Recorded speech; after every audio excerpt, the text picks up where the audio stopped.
All right, welcome to the National Atomic Testing Museum. Hope everybody's having a great night tonight. Excuse me. Yep. So just wanted to, like I said, welcome you here to our Area 51 talk with Ruben Uriarte and Noe Torres. And so I just want to introduce them. So Noe Torres and Ruben Uriarte are authors of Aliens in the Force, The Koyame Incident, Fallen Angel, UFOs over Mexico, and other books about famous UFO cases. Now, they have appeared separately and together in a number of television shows, including UFO Hunters, UFO Files, Monster Hunters, Ancient Aliens, and UFOs over Earth. And so, if you have watched any of those shows, you may have seen them in those. Now, their research is featured in a variety of things like the upcoming film by Patrick Connolly called They Rode the Flying Saucers. They also appear frequently on Coast to Coast, AM, and speak at numerous UFO conferences throughout the year. Uriarte was a former MUFON director in North California. It's current. Current, my mistake. And then Noe Torres was formerly in charge of the one in Texas, correct? Okay, great. So hopefully you're as excited as we are to welcome these two gentlemen. So without further ado, I'll let them take over and hope you enjoy it. Thanks. Thank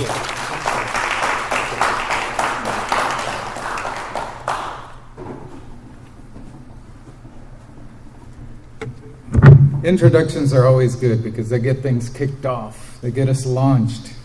It's like listening to the Rolling Stones. Start it up. Everybody remember the Rolling Stones, or does that date me? No. Okay. Ruben and I have been doing the UFO thing for a really long time, and it's been an interesting ride. We started, I was doing a book on UFO cases in South Texas. This was around 2006. I had published a couple of other books in Texas, and my first two books were about the history of minor league baseball in Texas, which is another interest of mine. And my wife kept saying to me, you know, you really ought to try writing about something that people actually care about. You know, my book sales were not doing too well on the baseball side. And I told her something like, but I'm really interested in baseball. It's America's pastime. We've had in Texas a really long and storied history of minor league teams, successful minor league teams, long before, the major leagues even came down to Texas. Yeah, but she said, nobody really cares about that. Why don't you write something about ghosts or something about UFOs? So I know which side my bread is buttered on, so I knew I'd better listen to my wife. And so I started doing a book project at that time about strange events that have happened along the Texas-Mexico border. And I had a chapter that was going to be about UFOs, because we've had a number of very interesting UFO experiences over the years in Texas, and specifically in the area that I live, South Texas. And I had actually written 12 chapters of that book, and I was working on the UFO chapter. And one of the cases that I ran across, I was extremely interested in. It was about a reported crash of a UFO and a small plane along the Texas-Mexico border on August 25th, 1974. Well, at that time, back in 2007, there was only one person in the United States, in North America, that I could find who was doing anything with that case, and that's this gentleman that's standing right next to me, Ruben Uriarte, who lives in the San Francisco Bay Area. And so, I had, in doing previous research, I had contacted folks that were working on different UFO cases, and very few, if any of them, had ever responded to my inquiries. But Ruben responded within 5 minutes of me sending him an email. So that was a first. And that was the beginning of a long relationship. We appear frequently at conferences together, which, since we live 2,100 miles apart, it's a real joy to be able to actually be together in the same physical space. And I think the introduction said something about they appear separately or together in various TV shows. Well, that's because separately makes more sense to production companies, because he's in California and I'm in South Texas. So that's why often you won't see the both of us being interviewed at the same time. So anyway, Mexico's Roswell was our first book. And I'll try to put this on the screen if the technology will comply. Mexico's Roswell is a very unique case, and it does have a connection to Area 51, which is our main topic of discussion tonight, and I'll explain why. As I mentioned, August 25th, 1974, there are actually people still living who remember that, of course. That's in more recent history. Trying to find, one of the other books we've written is called The Ultimate Guide to the Roswell UFO Crash, which continues to be the best-selling book at Roswell bookstores about, the incident. But trying to find witnesses who are around 1947 and were directly involved in the Roswell incident is becoming extremely hard. Those who are still alive are in their 90s.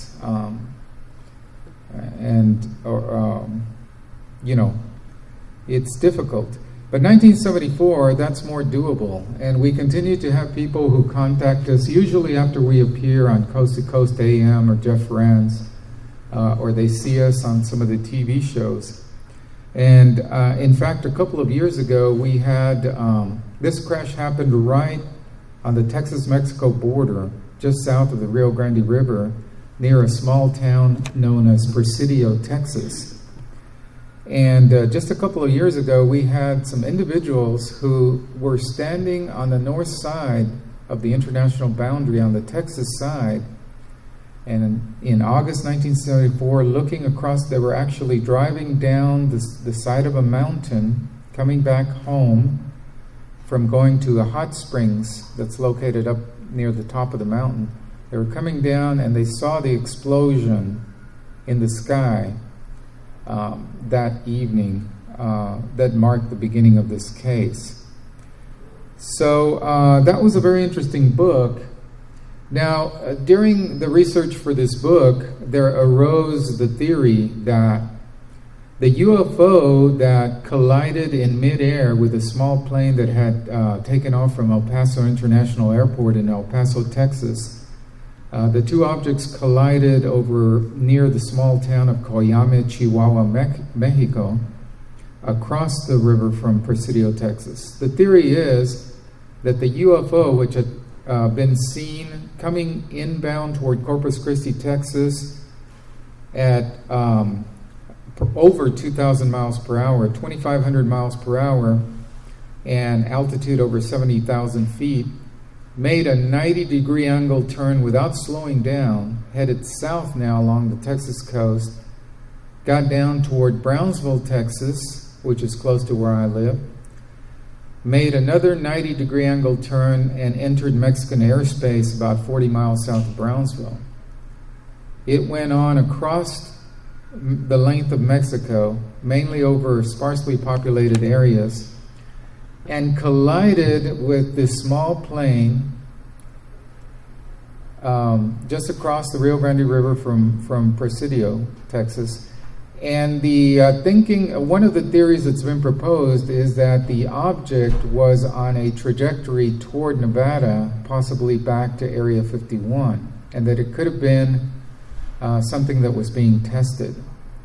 If you plot out the course based on the documentation that we found during our research, if you plot out the continuation of the course of this object, it seemed to be headed toward this area.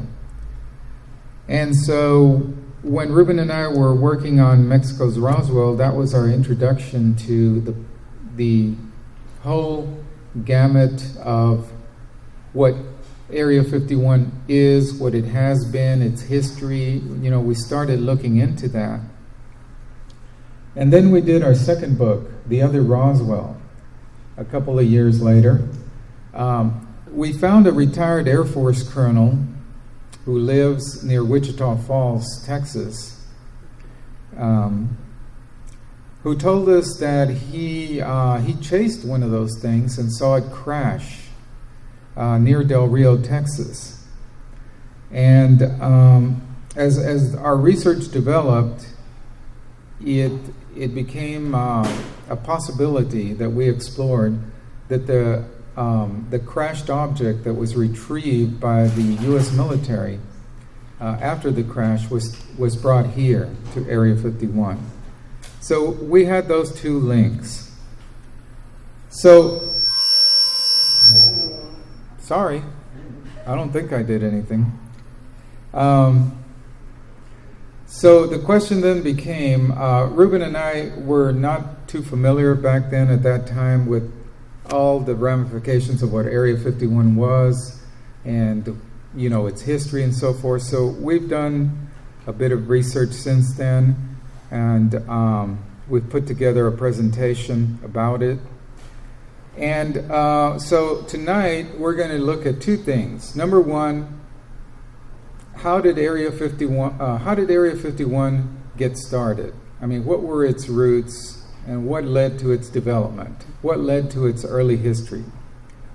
Number two, the second thing we're going to focus on is how is it, and let me preface this by saying that I've done extensive searches on UFO literature prior to 1980, and there was no mention of Area 51 in connection with any UFO cases. The hot base for UFO research among ufologists prior to 1980 was Wright-Patterson Air Force Base in Dayton, Ohio, as we'll show. So there was no mention whatsoever that I could find in the published UFO literature prior to 1980 of Area 51. It was in the mid to late 80s that the connection began to develop. John Lear was a big part of it, and then, of course, later on, Bob Lazar. So we'll cover all that. So what we're going to look at tonight was, number one, how did the base come about? What is its history? Because history fascinates us on America's what was once highly secret and now is still probably one of the world's most secure bases. And the second thing, again, is how did it become connected to the whole UFO phenomenon? So I'm going to start off by just giving you some media portrayals. And I think in order to get the best view of this, I'm going to dim some of the lights, if everybody's okay with that. We're still getting good lighting from outside. I know which one.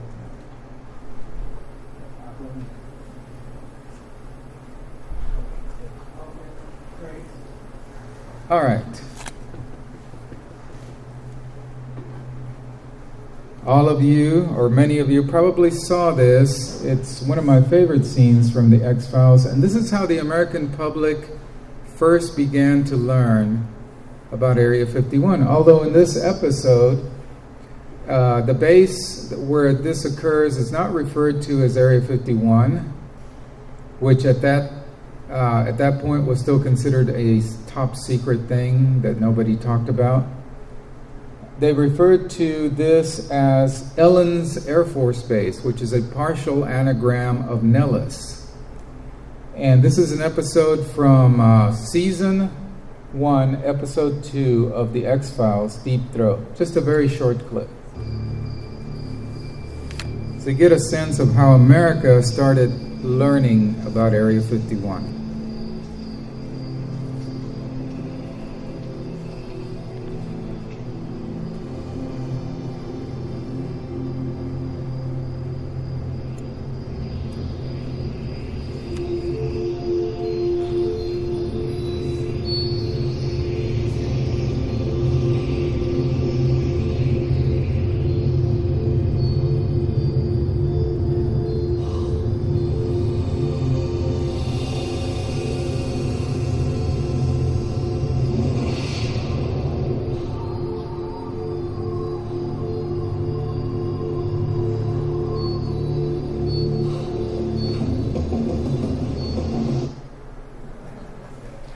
So it was kind of a dramatic firing shot in the portrayal of Area 51 in the U.S. media. And of course, X-Files, one of the most successful television shows ever on the subject of the paranormal and UFOs. And the kind of the myth and the legendary status of Area 51 continued to grow over the years and continues today. We've had a couple of movie releases that I'm going to show just a few seconds worth so that you can see how this has developed. Here is a movie that was released last year in April called 51 the Movie. And just going to show you a few seconds.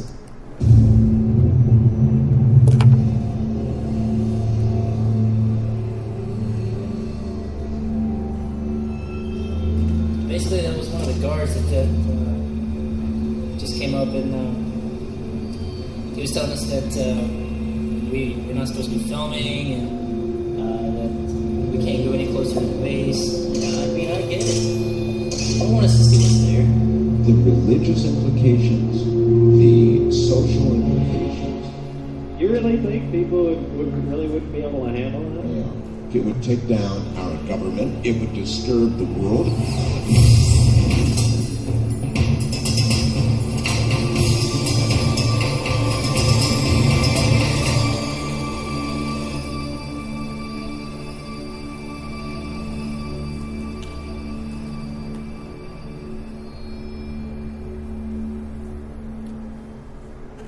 So, you know, the mystique associated with Area 51 doesn't seem to have suffered any, even after post-disclosure.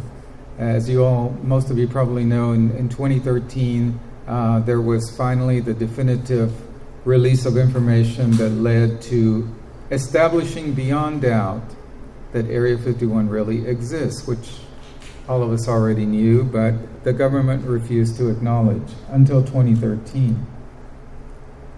So there's a movie from this year, just released a couple of months ago, I think from the same people that did Paranormal, what was the movie called? Paranormal Activity. Yeah, Paranormal Activity. And we're just going to show you a few seconds here so you can see again how the legendary status continues. And let me go back. Oops. Going forward, not back. If you don't hit it just right, stuff like that happens. I think we're actually going to get this far. Let's go. Are you ready for the consequences? Ready? This is Area 51.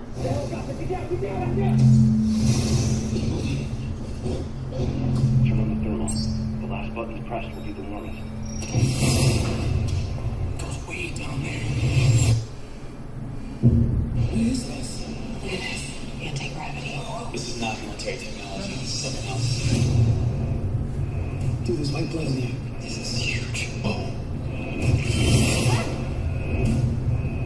Check this out. These cages? And they look like holding cells. Great. Why are they still here? We gotta find another way out. Oh my god. What if this open? They're coming! Get out of here! Whoa, whoa, whoa! It's right behind you!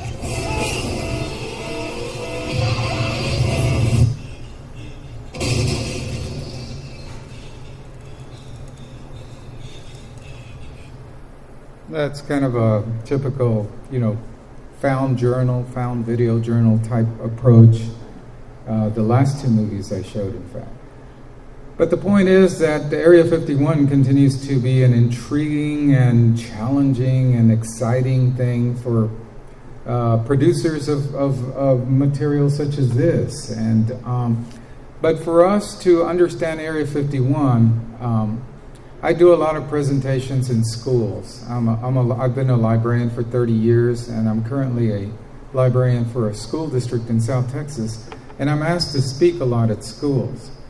Before we can get to the point of talking about ETs and UFOs and what secrets the government might have at Area 51, we have to talk about why is there an Area 51? How did it all begin? How did it get started? So that's the first part of our lecture. And it starts with a denial. There was suspicion that something was going on in the Nevada desert for quite some time, but always the military base, which officially opened in 1955, always there was this denial that there is no such thing as Area 51. And just to preface our talk tonight, I have this example letter from August 1998. That's many years after the base opened. And it says, "Dear," and everything's blacked out, of course, "this response to your letter to the Secretary of the Air Force regarding Area 51. Neither the Air Force nor the Department of Defense owns or operates any location known as Area 51. There are a variety of activities, some of which are classified, throughout what is often called the Air Force's Nellis Range Complex." And in a moment where I'll show you some shots of the latest configuration of the entrance, the main entrance to Area 51, which Ruben and I went to yesterday and took some shots of, you'll see that it still has references to the Nellis bombing range. Anyway, there is an operating location near Groom Lake. Specific activities and operations conducted on the Nellis range, both past and present, remain classified and cannot be discussed publicly. Now, I use this letter at the beginning so that you know that in 1998, from 1998 to 2013, nothing really changed other than that other documents which were released under the Freedom of Information Act clearly established that Area 51 existed and had existed officially since 1955 and was used as a base that was established mainly by the CIA with involvement from Lockheed, its Skunk Works division, and also involvement from the U.S. military, U.S. Air Force. So this was a policy. From 1955 until 2013, the policy was denial. So backing up even a little bit further, now we're stepping back and we're looking at the big picture of how Area 51 came to be. I want to give you a sense of course, we're here today in Las Vegas, and the first thing that we're going to talk about in a few minutes is the Nevada test site, which is located here. My LED is having a problem, so I apologize for that. The Nevada test site is where the above-ground atomic explosions, atomic bombs, were tested in the 50s and 60s, and we'll have more to say. Area 51 is tucked in this northeast corner between the Nevada test site and the Nellis Air Force Range. So just to set the stage of some of the geography involved here.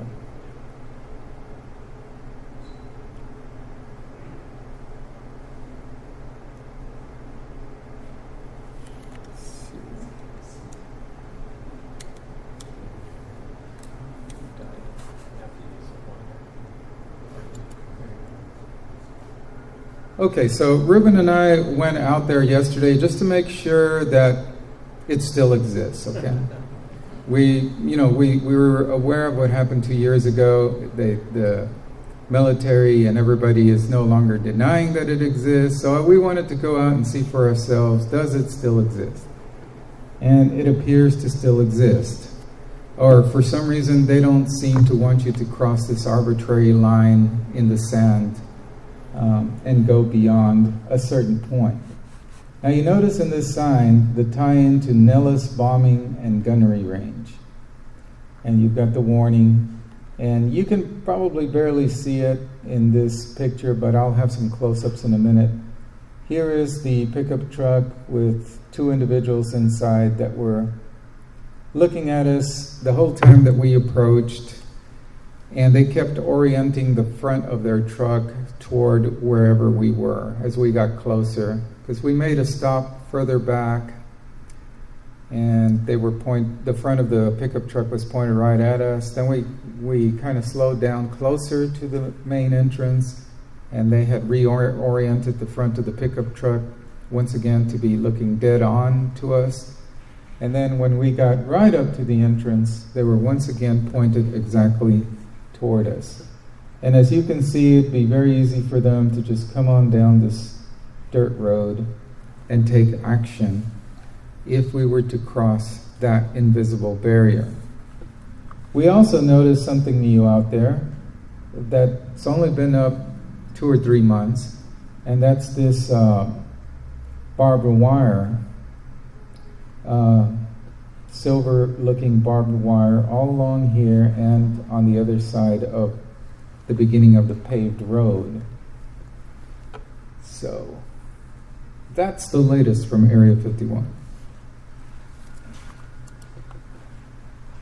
This is what the sign says, and once again we see the tie-in to Nellis bombing and gunnery range. This will make more sense once we talk about the history of the bombing range. It is unlawful to enter this area without permission of the installation commander. All right, and I promised you a close-up of their little surveillance truck and surveillance personnel, so here it is, taken with my video yesterday, with my video camera yesterday.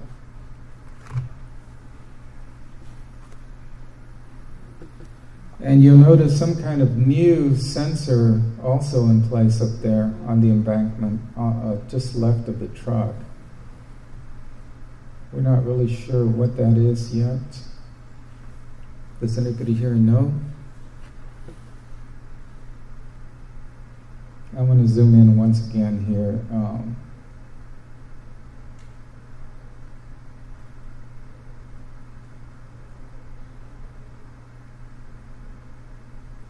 So all of us know that there have been a number of individuals who don't mind taking risks, who have attempted to cross the line, and there are 2 individuals there. Yeah, 2 individuals in the truck. The guy that took us out there told us that there's something in the windshield of the truck that distorts one's view of who's inside. So you can't really, even with very high-powered equipment, you can never quite make out their faces.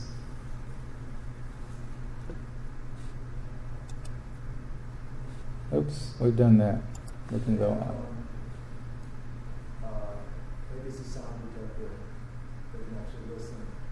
Yes, I'm glad you pointed that out. We were advised by our guide that it's like in the airport, you're not supposed to make comments about bombs or anything because there's a lot of audio surveillance going on in airports. And there's definitely audio surveillance equipment out here. So if you come up to the gate, you play fair and behave, you don't cross the line, and you don't say anything bad, you're okay. Because they're listening and they're watching. This was at another point on the left. We had shown you the barbed wire on the right side, and this is the barbed wire on the left and the sign on the left.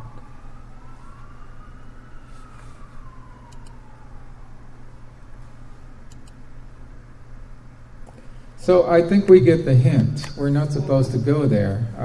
I don't know. It's clear to me, Ruben.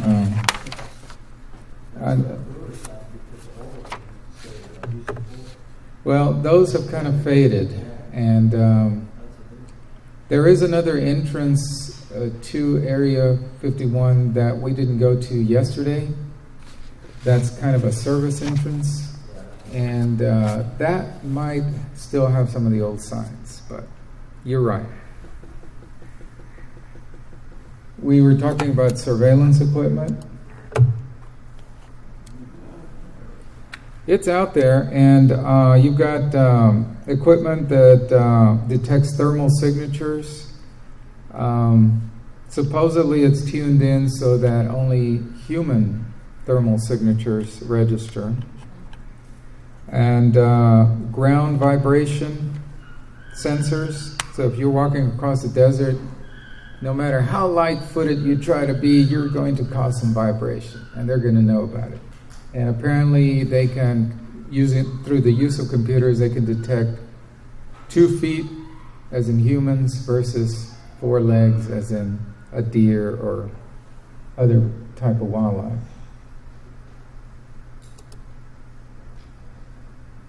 And so I took a still picture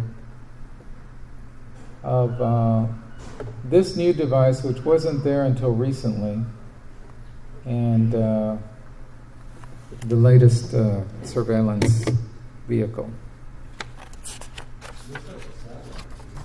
It looks some kind of satellite link or microwave.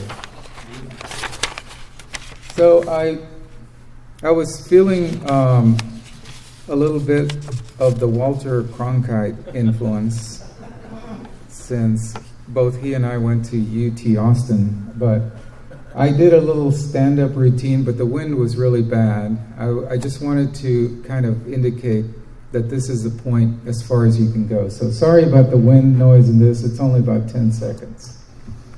So this is where I'm standing here, is as far as any member of the public can ever go.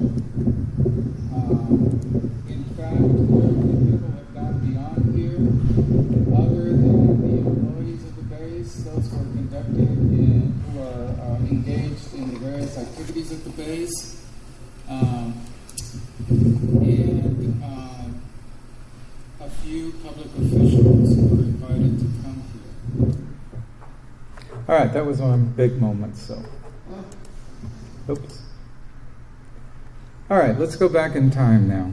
The Atomic Energy Commission established the Nevada test site. We all know that the Nevada Proving Grounds was established in 1951, and it was at that point 1,360 square miles, and the bomb went off. That signaled the start of the nuclear age, actually continued the nuclear age after Trinity. There hadn't been much activity in the way of atomic bomb testing between 1945 and 1951. There had been some in the Pacific Ocean arena, but things have kind of been slow.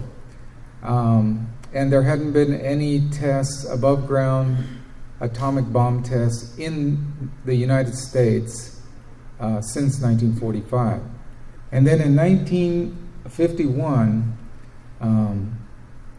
the skies in the distance from here in Las Vegas, people could see in the distance the mushroom cloud and feel the effects of that atomic bomb. I'll show you the headline from the newspaper in a minute. So it was a 1 kiloton device that was dropped on Frenchman Flat in January of that year.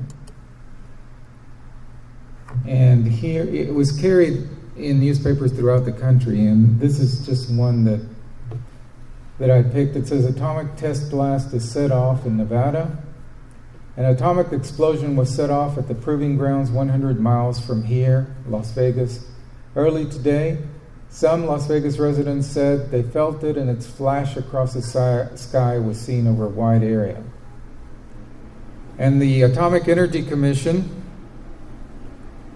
said that this was the first of periodic tests that would be going on, which will be staged at the 5,000 square mile Proving Grounds. So the size, as it was initially reported, was a little over 1,300. Now it's said to be 5,000.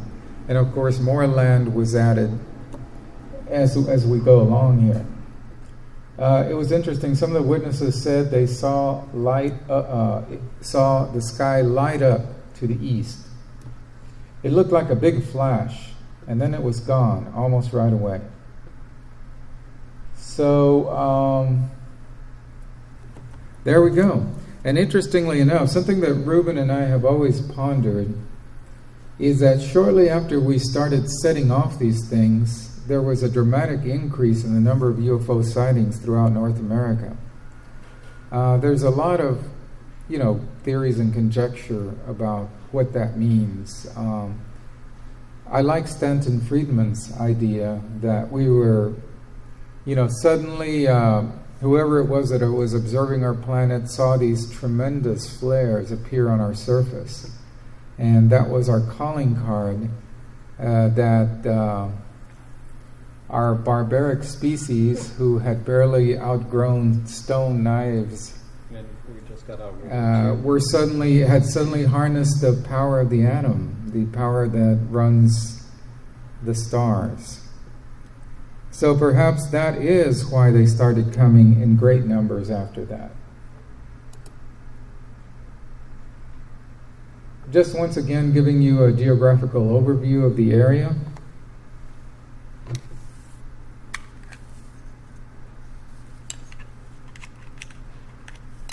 And I wanted to point out to you Frenchman Flat, right down here.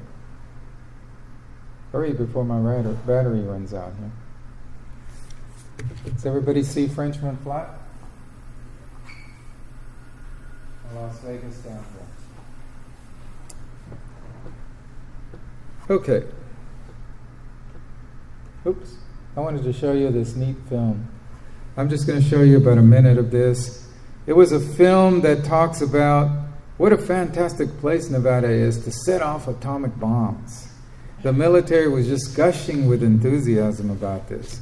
And then in the next slide, I'll show you the effects in terms of the rad count, the radiation count throughout North America from all of the above ground tests. So let's give a listen just for about a minute to this.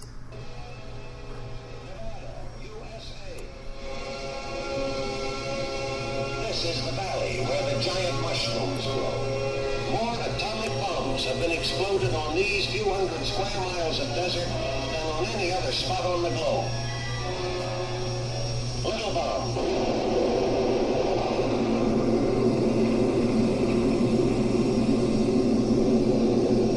Big bomb.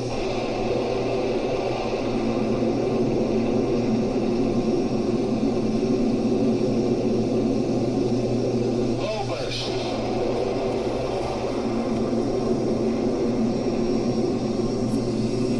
And high burst.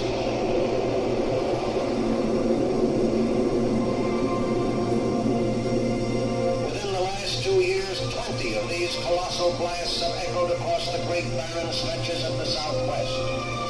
This testing ground in our own backyard, just an aerial stone's throw from the Los Alamos laboratory, has been used only for experimental devices below certain power level.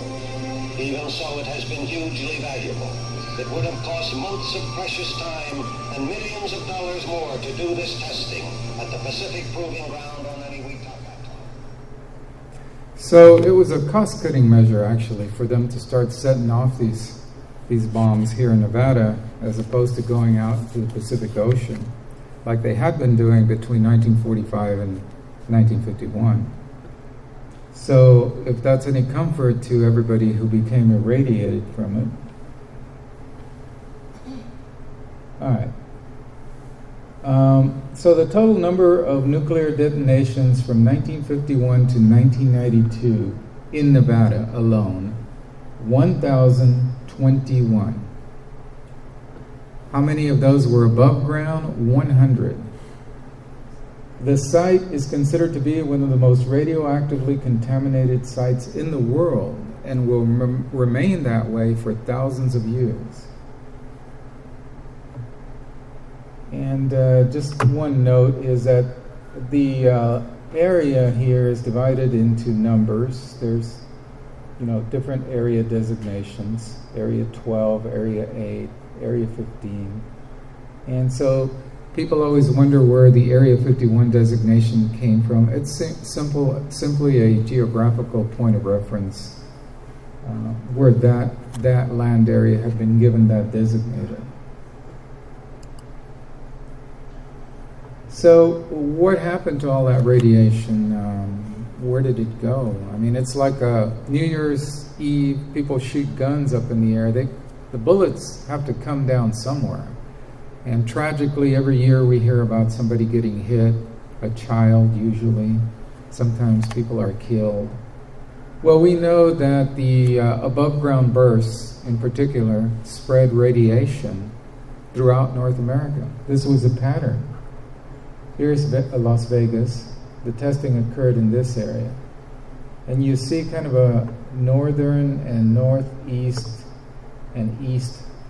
The darker the red, the more radiation dosage in rads. And the blue, I'm sorry, let me back up. Yeah, that's right. The blue indicates light areas of contamination. So we've got a lot of heavy contamination up to the north, some in the northeast. And really it traveled all along the northern part of the United States, even some down into Texas, and lighter amounts out here along the East Coast.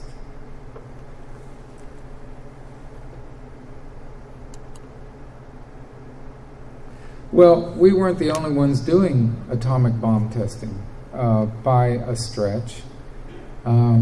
Russia, Soviet Russia, known as the USSR at the time, United Soviet Republic, they were also conducting tests. So it was decided that we don't want our enemies to be doing the same thing we were doing. So we had to keep an eye on them and see what we could do to prevent that. So the idea came from one of the aircraft designers at Lockheed Martin in California to build a high-altitude plane that could overfly USSR undetected at 70,000 feet altitude and take pictures of A-bomb related military sites in the Soviet Union. So that, in this concept, lies the beginning of Area 51. The test flying of the new plane, of course, was to be for political, for diplomatic reasons, was to be conducted in total secrecy. We were never we never wanted to be in a position of admitting that we were spying on them. So it had to be done in a way that would remain totally secret. So what better location would there be for the testing of these high-altitude planes that somewhere where the government owned a lot of land, it was very secure, and people were hesitant to go out there because nuclear bombs or atomic bombs were being tested. And that is exactly why the Nevada Proving Grounds, Nevada test site and surrounding areas were immediately focused on as a place where this could happen in secrecy. And as recently declassified documents that were released just a couple of years ago that finally established without a doubt that Area 51 was, what its purpose was, how it became established. As they indicate, this particular document, what happened was that the U-2 designer, Clarence Kelly Johnson of Lockheed, and two other men, CIA Director Richard Bissell and Colonel Osmond Ritlin, piloted by Lockheed's chief test pilot, Tony LeVere, all got into a small Beechcraft plane and they overflew the Nevada Proving Ground. So as they were flying along, they saw Groom Lake, a nice, flat, open, dry lake bed that stretched for, a long distance. And they thought that it looked like an ideal location for the plane testing. So what they did was while they were in the air, they thought about, utilizing an old Army landing strip that still existed alongside Groom Lake. But it's a good thing they didn't do that because it was in very bad condition with lots of loose soil. And so they actually went ahead and landed on the dry lake bed, had a successful landing, and all of them agreed that Groom Lake would make an ideal site for testing the U-2 and for training its pilots. So this right here is the actual functional beginning of Area 51. And once again, in the documents that were released 2 years ago, we got for the first time the original map that outlines the borders of Area 51. The outlines of Area 51 are shown on the current unclassified maps as a small rectangular area adjoining the northeast corner of the much larger Nevada test site. To make the new facility in the middle of nowhere sound more attractive to his workers, Clarence Kelly Johnson of Lockheed called it Paradise Ranch, which was soon shortened to The Ranch. Although the dry lake bed could have served as a landing strip, project managers decided that a paved runway was needed so that testing could take place during the times when rainwater runoff from nearby mountains filled the lake. At such times, the base acquired yet another unofficial name, which we'll hear about in one of the cases we'll talk about, Watertown Strip. By July 1955, the base was ready, and the CIA, the agency, the Air Force, and Lockheed personnel began moving in. So, July 1955, 60 years ago, this month, operations began at Area 51. Once again, the same map just to show you the surroundings. Frenchman's Flat down here, site of the first 1951 blast of an A-bomb in Nevada. And Area 51 up here, Las Vegas down here. Very early picture of Area 51 from 1959. And it's interesting. Well, Kelly Johnson's life in itself is a fascinating study, and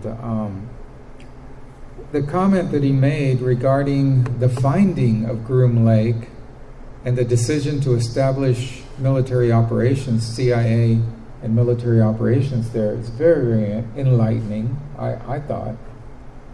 He said, "We flew over it, and within 30 seconds you knew that was a place. It was right by a dry lake. Man alive, we looked at that lake and we all looked at each other. It was another Edwards," referring to Edwards Air Force Base. So we wheeled around, landed on that lake, taxied up to one end of it. It was a perfect natural landing field, as smooth and as a billiard table, without anything being done to it. So one can understand the appeal of such a place. Something you may not know is that Kelly Johnson, the designer of the U-2, one of the and other aircraft, secret aircraft, and one of the founders of Area 51, was actually a believer in UFOs and had, prior to the establishing of Area 51, had two separate encounters with fairly close encounters with UFOs. So much so that he prepared a document citing a flying saucer by certain Lockheed Aircraft Corporation personnel.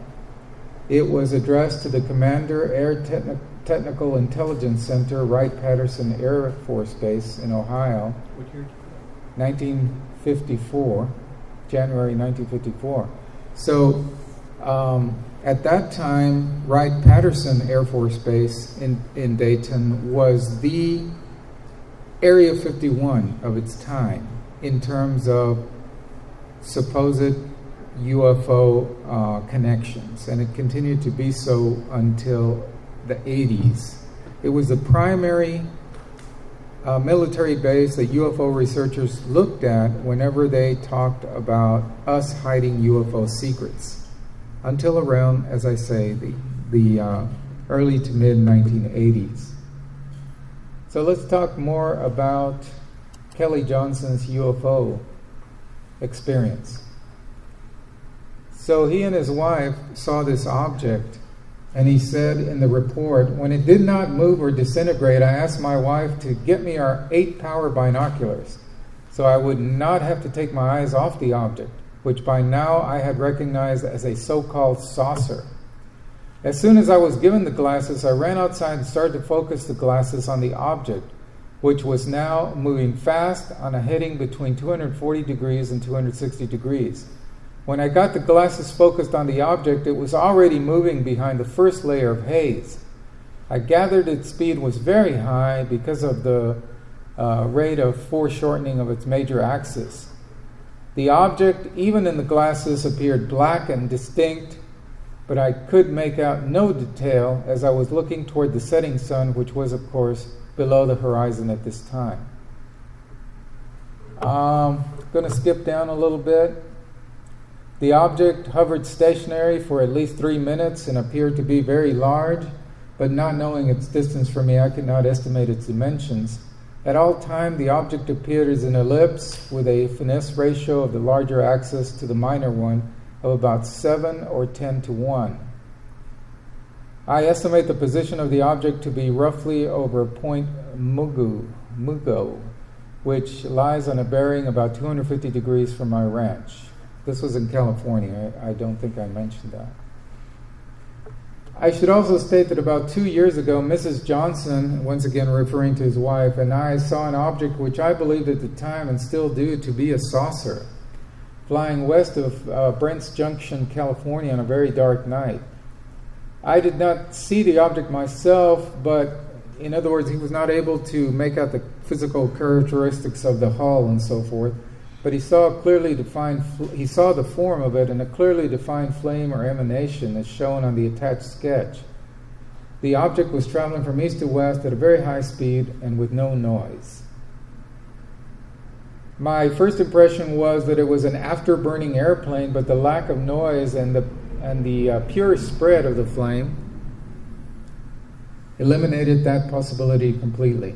I should state that for at least 5 years, now this is a very interesting part of these documents that were recently released under the Freedom of Information Act. I should state that for at least 5 years I have definitely believed in the possibility that flying saucers exist. This in spite of a good deal of kidding from my technical associates. Having seen the particular object on December 16th, I am now more firmly convinced than ever that such devices exist. And I have some highly technical converts in this belief as of this date. So interesting. When you look at his sketches, they will amaze you, as they did us. These are very stealthy, contoured-looking objects which were exhibiting strange motion that conventional aircraft known at that time could do. So when Kelly Johnson, who was an aviation designer and was soon to establish the secret base in Nevada, took a look at this, it's possible that his later designs were influenced by what he saw, that he was inspired by what he saw. Because in his future stealth aircraft designs, we saw that stealthiness, we saw innovation which did not previously exist within the field of aviation.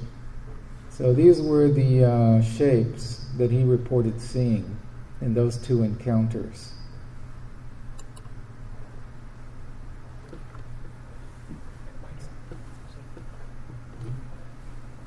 Ruben is going to just jump in real quickly. Yeah. Anyway, ladies and gentlemen, as Noe had mentioned earlier, Area 51 had a number of other names, as you will find out. I have here a Popular Science magazine that was Secret Air Base. The government doesn't want you to know. Okay, turn on the light, please. Thank you. And basically, it says here, what's going on in Groom Lake, Nevada. Officially, the facilities that developed the U-2 and the SR-71 Blackbird. So we're going to get into more information in this. But the thing is that it had some... Let's give a citation for this. Yeah, this is the March 1994 issue of Popular Science. This was one of the first publications that carried pictures of the base and that kind of let the cat out of the bag. I'm sorry? March 1994, Popular Science, and was one of the first major publications to reveal this. We're also going to show in a little bit a number of other references to Area 51 that came out in newspaper accounts, that there was a leak that mentioned either Area 51, Groom Lake, Dreamland Resort, Dreamland, Watertown, the ranch, Paradise Ranch. Slowly and surely, what was supposed to be a secret was definitely being released, in our media.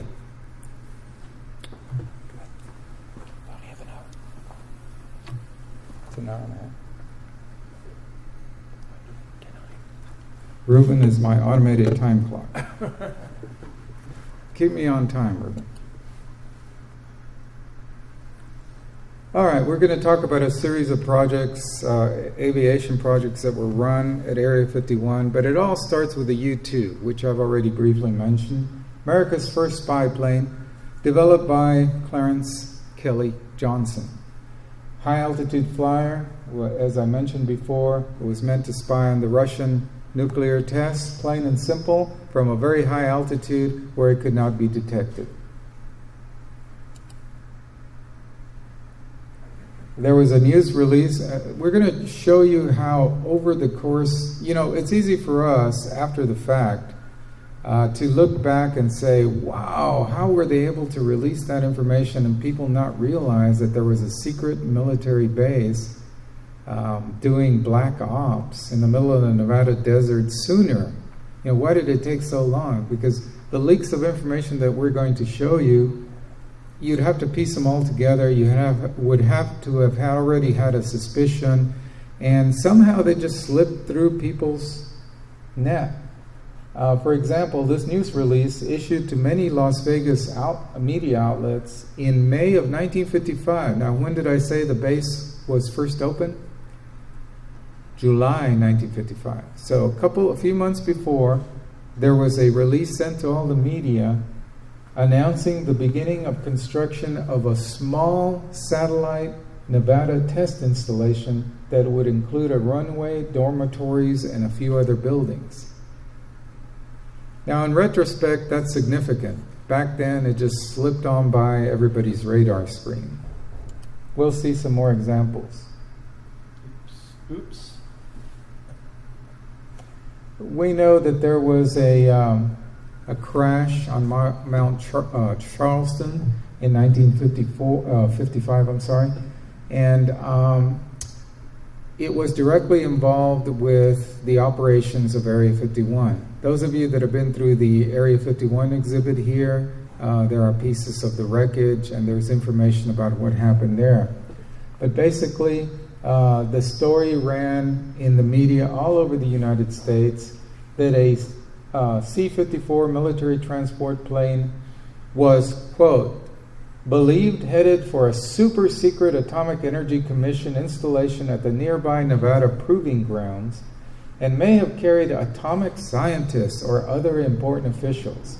The article went on to say that the plane was on its way to, quote, Groom Lake, a top secret base for a joint Atomic Energy Commission Air Force installation under construction about 115 miles northwest of here, referring to Las Vegas. So 14 people died in the crash, which was caused by a severe storm and the fact that due to secrecy, the pilots were not allowed to talk to ground controllers. So just shortly after the official opening of the base, when operations commenced in July and in November, there was this tragic incident, and the leakage of information had begun. So just a year later, there was another leak of information.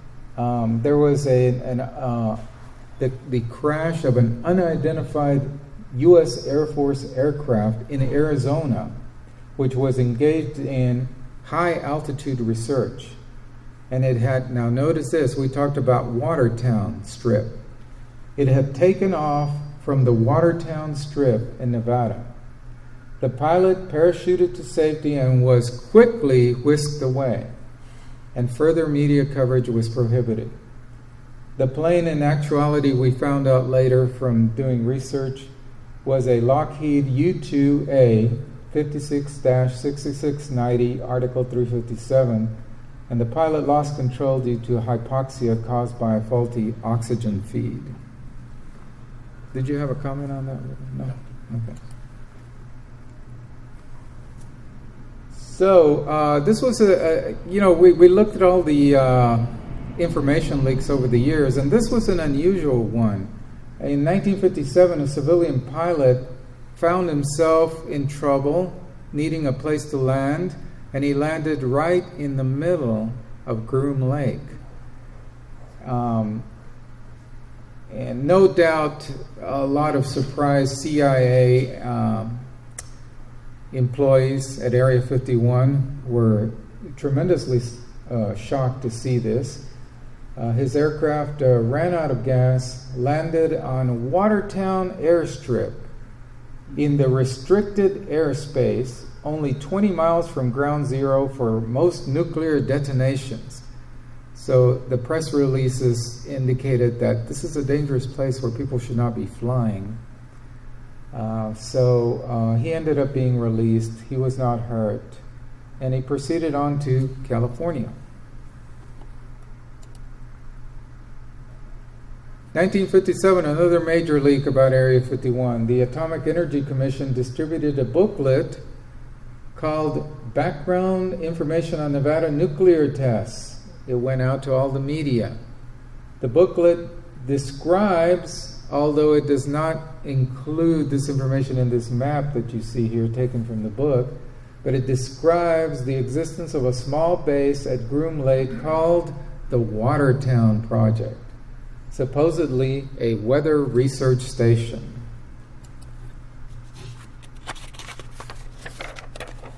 Move on down to 1963. They've been managing to keep it quiet for at least a few years. And then there was a strike by construction workers that shut down the Nevada test site. But the Associated Press ran this article. It said that Area 51 was not affected by the strike. Whoa, wait a minute. What do they mean, Area 51? What is Area 51? Notice the last paragraph in the newspaper article on the left. Work at the adjacent nuclear rocket development station was not affected, and men reported for duty at Area 51 of the site where a super secret project is going on.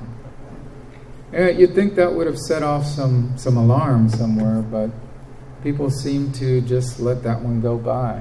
Because at the time, in our search of the literature and publications of the era, there was nobody publishing anything about Area 51 at that time.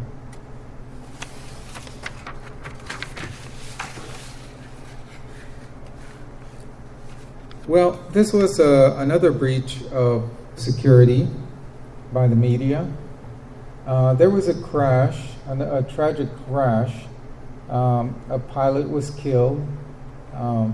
And although, of course, in 1967, the base was still a highly secure, highly secret installation, and so was the U-2 program, highly secret.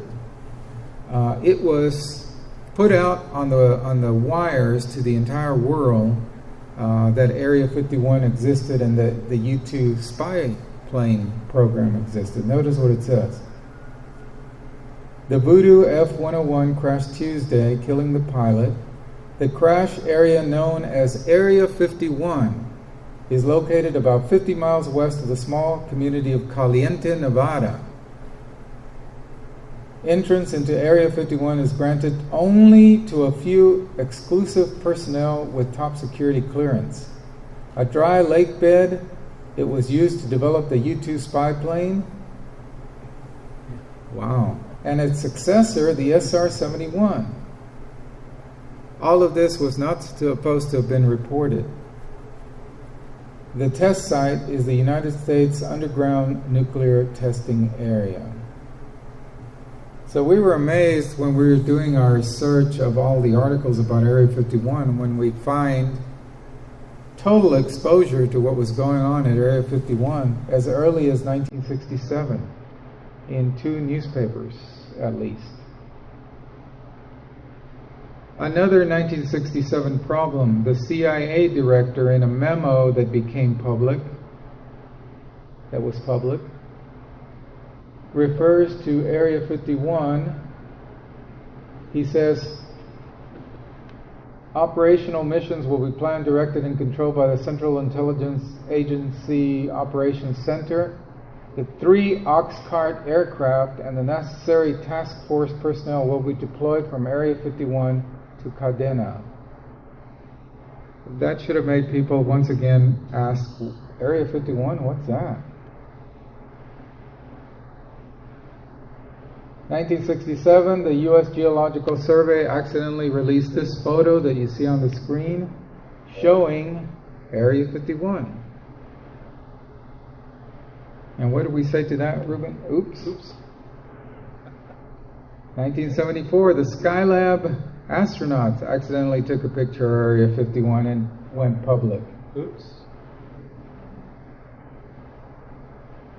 And then we come down to the summer of 1977 when a pilot and aviation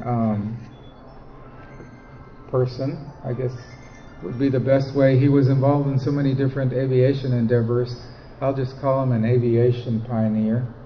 He was the son of the inventor of the Learjet, and his name is John Lear. He's a retired airline captain, former CIA pilot. He had a whole bunch of flight records. He helped develop aviation in a number of ways, and he believes, he began making public statements that he believes extraterrestrials have been in contact with the U.S. government for many years, but that the truth is being deliberately withheld. This just gives you a flavor of John's philosophy. In this interview that was done last month on Coast to Coast, we're only going to hear a few seconds of it. George Knapp is doing the interviewing. So in 70, I guess it was the summer of 77, I was then running the airline called Bonanza Airline 2, and I got a couple of my friends, and I took them out to Groom Lake, and I didn't tell them where we were going, but we got early in the morning. We left Las Vegas, got up to Groom Lake about 6 or 7 o'clock, and at that time there was no gate. There was a chain link fence down at the lake bed itself. So we went down and took a lot of pictures, and we saw a little trail of dust coming our way, actually 2 trails, and we figured somebody was coming over to check us out. So what I did was take another roll of film and put the first one in the glove compartment and left the other roll of film in the camera. Okay. What's interesting here is that John Lear is becoming suspicious that strange stuff is going on at Area 51 as early as the summer of 1977. So just kind of keep that in the back of your mind, because as we fill out this timeline, you'll see that this becomes a significant anchor point in how Area 51 came to be associated with UFOs. Just another couple of oops regarding Area 51. The unfortunate episode where Iran was holding 52 Americans hostage back in 1980.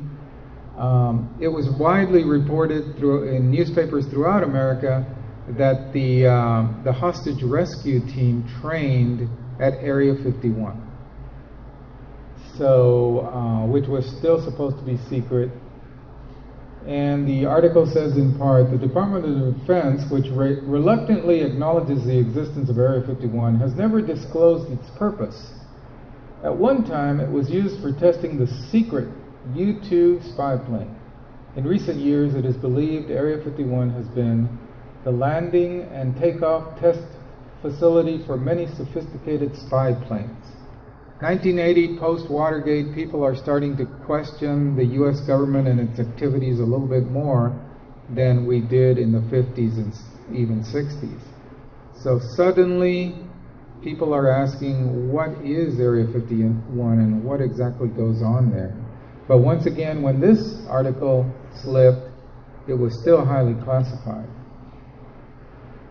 And April 1984, a nationwide report about a specially modified test aircraft, which turned out to be a MiG fighter jet from the Soviets that was being essentially reverse engineered. We were trying to unlock its technical capabilities and see if we could use the technology contained therein. So this specially modified test aircraft, the reports run by the United Press International said that it crashed at a site known only as Area 51 that has been used by the Defense Department to test classified aircraft. Because Ruben is getting nervous about the time, we'll skip through these, but 1984, the Associated Press breaks a story about Area 51 in which the top secret base is said to be where the government was developing exotic 21st century weaponry and defenses to match. From the early days of the U-2 spy plane to current work on the stealth bomber and laser technology designed to knock out space satellites, Area 51 continues to be one of America's most closely guarded military operations. 1984, still 30 years away from official acknowledgement that it exists, this was being splashed across the headlines. 1988, Popular Science ran not this one, but a precursor to this article. This one was from 1994, but in 1988, much to the displeasure of the CIA, Popular Science ran a Soviet spy satellite photograph taken of Area 51. And that was the very first chance that most U.S. citizens got, because it was in such a widely distributed, widely subscribed to magazine. It was the first chance that they got to actually see the base. This release also, many researchers feel, brought about the feeling that if the government was hiding Area 51 and being so clandestine about it, what exactly might be going on there? Perhaps something related to UFOs or other secret stuff. So we know about the declassification finally that led to the admission that Area 51 exists in 2013. I just threw this in because it's kind of fun. I don't know if you all have seen the State of Nevada official aeronautical chart for 2013-2014 has this little designator for Area 51. Yeah, I don't know if you can see that very clearly, but that is the face of a gray alien right where Area 51 and Groom Lake are. Somebody is at the state of Nevada is creative and a risk taker. Ruben is going to give you a brief rundown of several black projects. This was another one from Kelly Johnson. Go ahead, Ruben. Yeah, thank you, Noe. Basically, Kelly Johnson had designed some very advanced aircraft, and this is one of my most favorite. It first started out as the A-12. It was based on CIA specifications designed by Kelly Johnson. It was produced from 1962 to 1964 and was in operation from 63 until 1968. It was commonly associated with the word ox cart. So later there was other versions which became the F-12 and later the SR-71. Go ahead. And here's a short little segment here.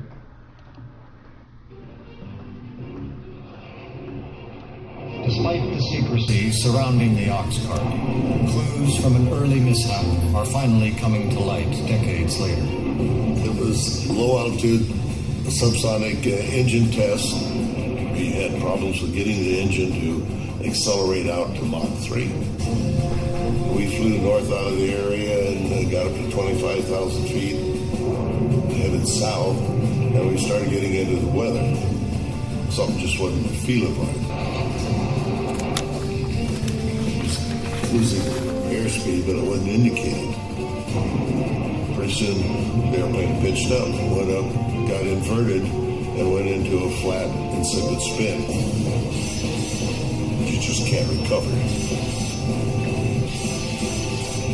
So I thought I better eject. So I ejected down, because I was upside down. Ken made the right decision and punched out. What in my mind then was I hate like hell to have to bail out of that good airplane.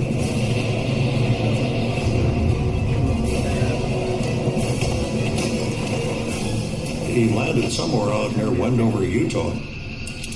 I landed and collapsed the chute. I figured I was going to need that because I was going to probably be out there overnight for survival, and I would use that to sleep in. Go ahead. That was the ox cart. Yeah, that was the ox cart, and as I mentioned later, the SR-71 was then developed. This aircraft could fly over 2,200 miles an hour at Mach 3, anywhere up to 80,000 feet or more. Then there were a number of other aircraft that were built. A total of 32 were built, 12 were lost in accidents. But one thing was, never did we lose one over during any time they were flying over hostile skies in order to carry out reconnaissance.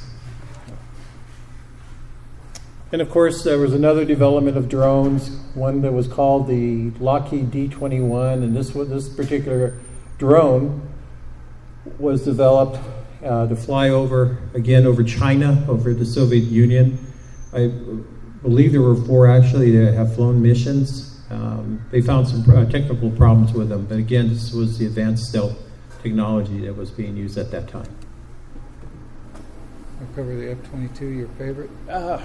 This is Ruben's favorite aircraft. Yeah, it still is here.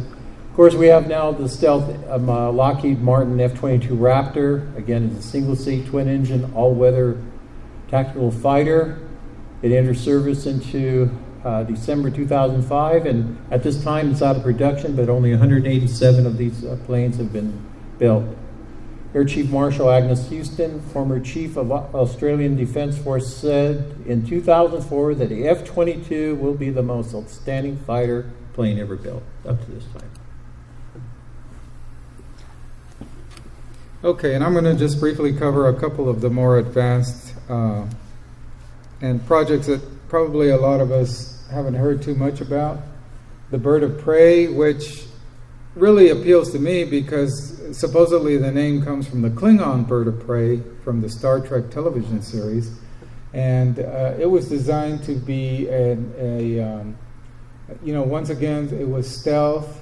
It was designed to prevent shadows from being cast, and it was believed to have been a step toward developing some sort of maybe active camouflage system for aircraft. which would involve its surfaces changing color or luminosity to match the surroundings. So supposedly, although this craft is no longer being developed or being tested, supposedly they took what they learned from this one and applied it to stealth aircraft that have come since this one. The first flight was in 1996, and the program concluded in 1999. So I think a common pattern you see is a stealthiness getting better, more sophisticated. Our technology has been increasing, and new ways to make an aircraft invisible, not just to eyesight, but also to radar, is what the target is. Now, all of you have probably heard about this long rumored project going on at Area 51 called the Aurora.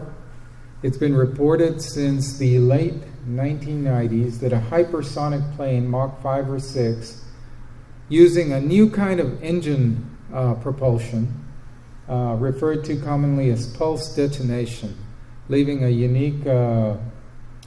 unique trail with pulses or beads behind. It's been observed, it's suspected to have been observed recently over Amarillo, Texas, March 2014, Wichita, Kansas, February 2014. Here are some pictures that people posted on the internet. Which we don't know exactly what its relationship is to the confirmed SR-72, which is a successor to the SR-71. It's a hypersonic plane also, capable of Mach 5 plus, and it has a new kind of engine, but it uses some conventional engine technology. It's been under development since 1989 and is expected to be fully operational by about 2030. A hypersonic plane, again from Lockheed Martin Skunk Works, it's designed to integrate an off-the-shelf turbine with a supersonic combustion ramjet, air-breathing jet engine, to power the aircraft from standstill to Mach 6. 4,500 miles. So this is the craft that Aviation Week magazine has called Son of Blackbird.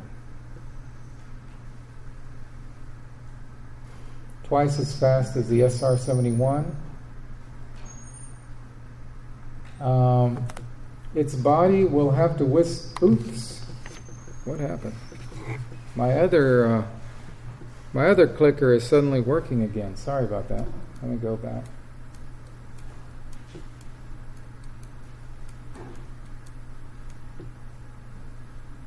We're just going to finish up real quick with the test aircraft.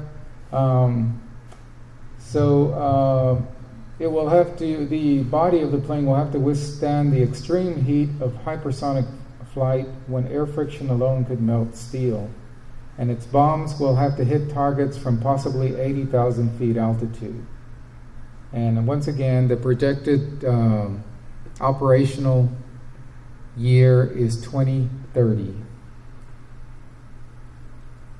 Some people claim that this could be the long-rumored Aurora, but many others feel that Aurora is something else altogether, still in development. There's a number of other aircraft being tested, but we're going to skip on over to Area 51 itself for one last look at the facility before we close tonight. There's been a lot of research done over the years into what goes on there by those of us who have no access to knowing exactly what goes on in there. And even a lot of the people that work there are compartmentalized, and they don't really understand the scope of the entire operation, or a lot of times even how what they are doing fits in with the larger picture. Everyone who works at Area 51, whether military or civilian, must sign an oath agreeing to keep everything a secret. Buildings lack windows that prevent people from seeing anything related to their own duties, not related to their own duties at the base. Some reports indicate that different teams work on similar projects at the same time, but their supervisors would keep each team ignorant of what the other team is doing. When testing a secret aircraft, everybody gets moved inside and told to stay in there until the test flight is over and the aircraft returns to its hangar. And we do have some maps. In fact, there's an early map of the building layout of Area 51 in the Area 51 exhibit here. This is another one. This is from the Area 51 Visitor's Guide that was put out by Glenn Campbell and his group of interceptors. And I mentioned earlier that the original UFO-related military base in the U.S. was actually Wright-Patterson Air Force Base near Dayton, Ohio. And the reason it came to be mixed up with UFOs is that in 1947, following the crash of an unexplained object near Roswell, New Mexico, the media reports afterward stated that the recovered object was forwarded to Wright Field, as it was known back then, as Wright-Patterson was known back then in 47, for examination. And once again, in several media reports in 47, the Roswell crash debris is said to have been sent to Fort Worth first, and then to the experimental center at Dayton. So that's how the concept of an Air Force base hiding UFO secrets first hit the airwaves back in the 40s, and continued to be always within the radar screen of UFO investigators. Wright-Patterson has been the home to a number of UFO study groups study efforts conducted by the military, U.S. military, Project Sign, Project Grudge, the Air Tactical Intelligence Center, ATIC, the Foreign Technology Division, the Aerial Phenomena Group, and the one that most of us are most familiar with, Project Blue Book. So by 1969, these various groups had studied 12,618 reported UFO sightings. 701 remain unexplained when the Air Force closed Project Blue Book, although we believe that number to be far larger, as some of the explanations were truly an exercise in creative writing and creative thinking.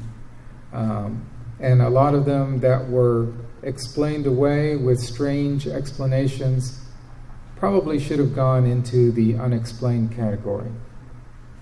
In a 1988 interview, Senator Barry Goldwater made public that he asked General Curtis LeMay for access to a secret UFO room at Wright-Patterson, and an angry LeMay replied, "Not only can't you get in there, but don't you ever mention it to me again."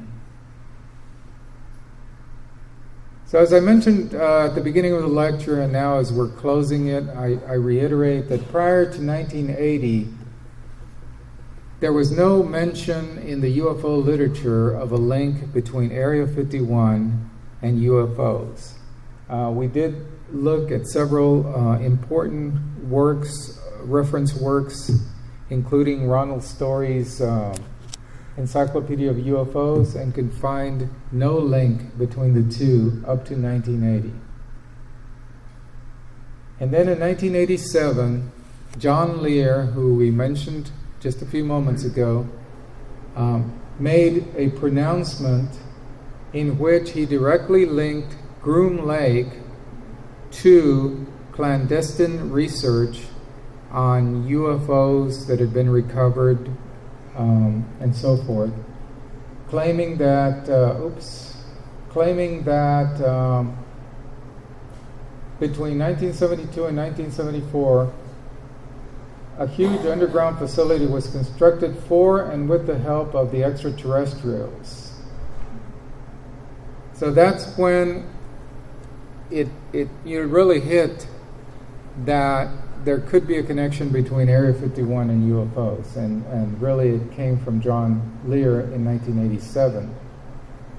After that, there was an article by aviation writer Jim Goodall that appeared in a little-known magazine about aviation and the military called Gung Ho. You see it down here, Stealth and the UFO Connection. Once again, this was published in February 1988, just shortly after the statement by Mr. Lear, and related to it. He says in this article, other officers are similarly emphatic about the nature of these new systems. We have things that are so far beyond the comprehension of the average aviation authority as to be really alien to our way of thinking, says one retired colonel. Rumor has it that some of these systems involve force field technology, gravity drive systems, and flying saucer designs. Rumor further has it that these designs are not necessarily of Earth origin or human origin, but of who might have designed them or helped us do it, there is less talk. Let's just put it this way, explained one retired Lockheed engineer. We have things flying in the Nevada desert that would make George Lucas drool. A lot of us have heard that quote, but we didn't know exactly where it came from. Well, it came from the article that was written in February 1988 that appeared in Gung Ho magazine, which no longer exists. So that was the beginning of it. There were a number of anonymous, I think every time I touch this side of the podium, so I'm going to try not to touch that. In the late 1980s, there were a bunch of people that started coming forward claiming they had inside knowledge of strange stuff going on at Area 51.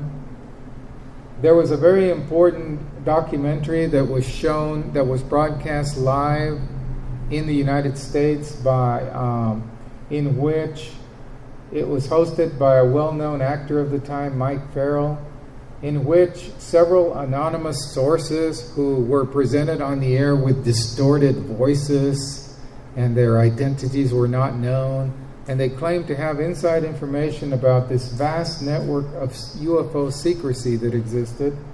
And if you'll notice on this little flow chart that they have here, it's got initials that we're well familiar with: ONI, AFIS, DARPA, DIA, CIA, MJ-12, the president up here, and then right over here in the mix is Area 51. So by October 1988, we can safely say the link had been made between Area 51 and UFOs. Then November 1989, we have the Bob Lazar story. George Knapp, investigative reporter here, did an interview with Bob Lazar, and which we're going to watch just a few seconds of, in which he says that he saw 9 flying saucers housed in a southern part in a separate little installation at Area 51 while he was employed there. Lazar candidly discusses his classified work at the top secret research facility, S4. I was hired to replace one of a couple people that were killed while working on one of the reactors from one of the crafts. Apparently they, for whatever reason, cut open an operating reactor and the device exploded, killing both of them. The S4 facility is an area just off the Papoose lake bed, dry lake bed. It consists of 9 hangars. The hangars have sloped doors on them with a sand texture coating. The first disc I saw, I believe it was the second, or I think it was the third time I was up there. Upon seeing it, it struck me that, well, this explains all the UFO sightings. Not thinking that it was an extraterrestrial craft, that this must have been some advanced form of fighter that we've been working on for years, and people have just caught it being tested, so on and so forth. And it never even occurred to me, even though I was looking at an extraterrestrial vehicle, that this wasn't man-made. So he went on to give more details about what was going on there at S4. And at one point he stated that he also saw a small gray alien standing in a room next to a human being as he was walking past. He just caught a glimpse. And this is where the red arrow you see is relative to Groom Lake up over here, and this is where the S4 facility is, a few miles southwest of Groom Lake. There's been a lot of criticism leveled about Bob Lazar, mainly about his academic credentials being suspect. However, nobody's been able to discredit his story. And almost everything that he said way back in the 80s is still, nobody's been able to discredit, and a lot of it has actually been verified. So recently he gave another interview in which he basically said that he stands by his claims, but he now regrets having spoken up about it because it has brought him nothing but pain, and it really hasn't helped with his own business, which is to sell scientific components and experimental components. He kind of wishes he hadn't ever brought it up, and he really doesn't like to talk about it anymore. We've just about run out of time, and we have to leave some time for some questions. There was a group that was very active in keeping tabs on Area 51, and they compiled this really cool Area 51 visitor's guide. Here's a view from Tikaboo Peak, 25 miles east of Groom Lake. You can see some of the buildings right here. These are some of the documents you have to sign if you ever caught trespassing and you live to tell about it. We consulted a number of sources. Here are some of the more helpful ones. Area 51, the Dreamland Chronicles. We've talked about the secret activities going on there, UFO related. And we close with some interesting pictures, aerial photographs of Area 51 as it is today.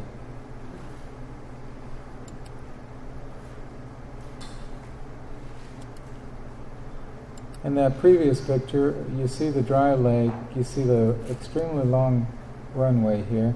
You see the buildings all along here.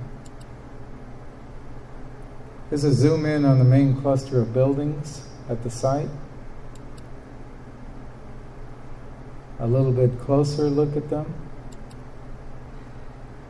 There's a hangar built in 2007 on the south side of the base.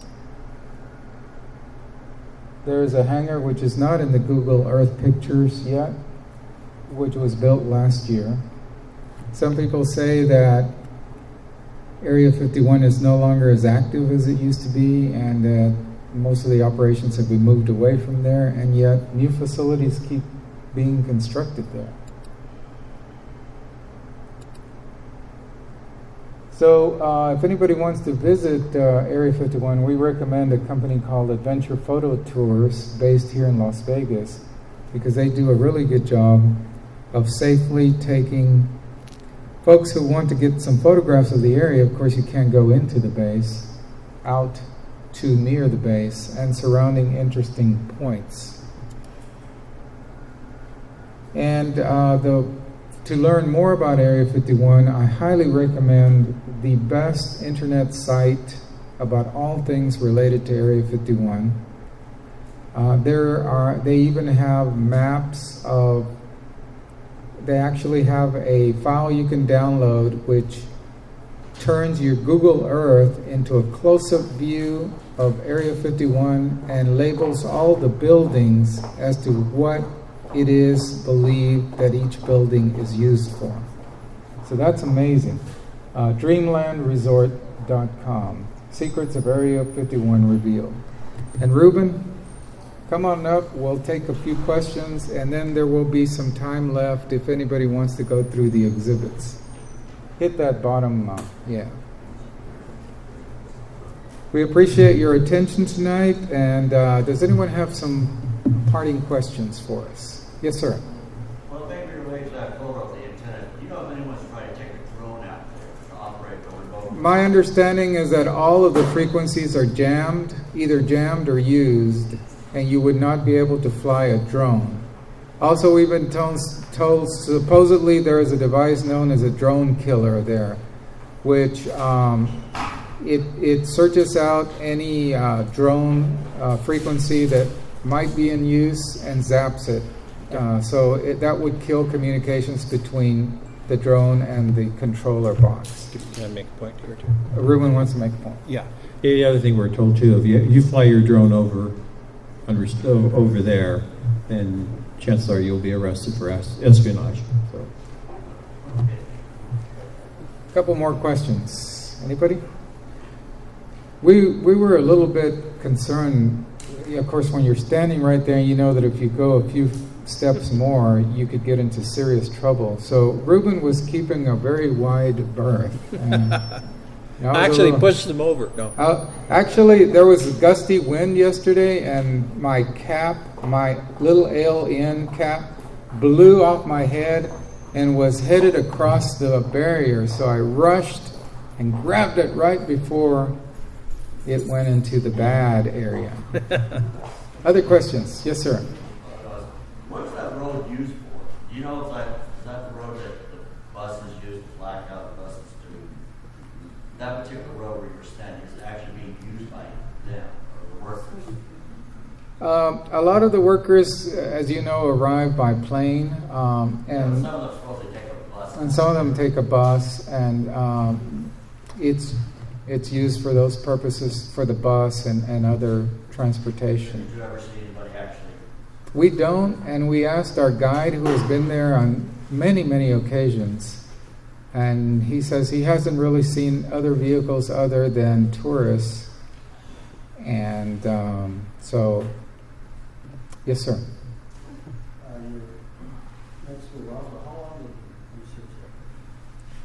Well, Ruben had done some, and then he and I together spent about 1.5 years before we published the book. And it's still ongoing, because that's the thing about these. That's true. We're meeting new witnesses, we're finding more information, and we're dealing with another country, we're dealing with a whole other a group of investigators as well. Anybody that wants to go hit the exhibits or get refreshments, you're free to do so. Anybody that wants to ask more questions, you can do that. Yes, sir.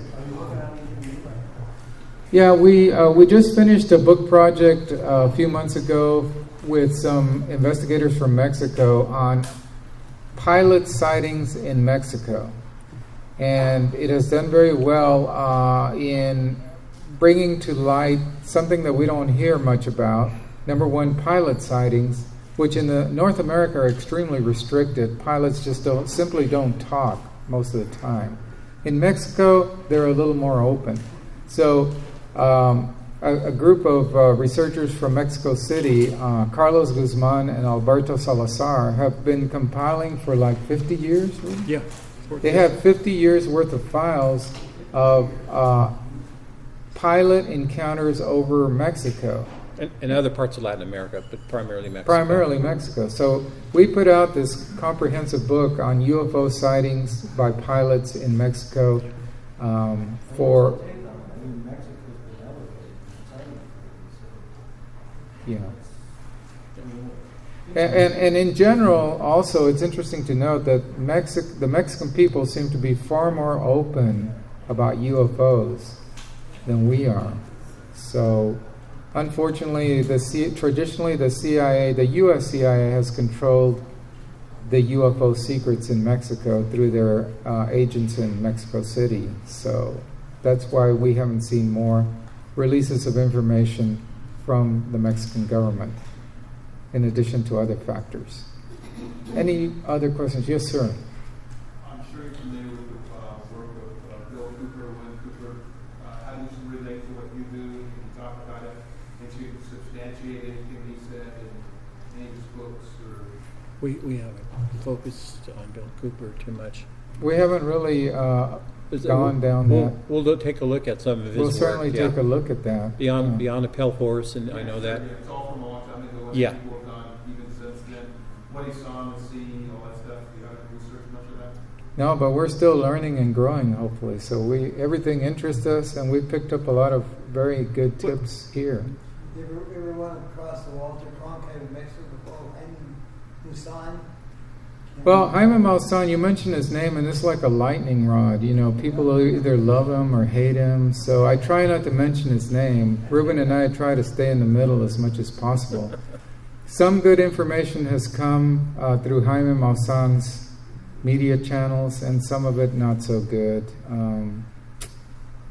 He had a big conference down in Mexico about 2 or 3 months ago. He had like 10,000 people or something about what was some slides? The Roswell slides, yeah.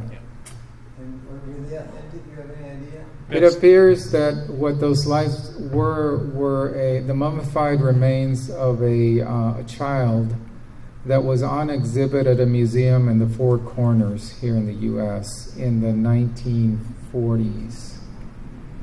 And the evidence seems pretty clear that that's what it was.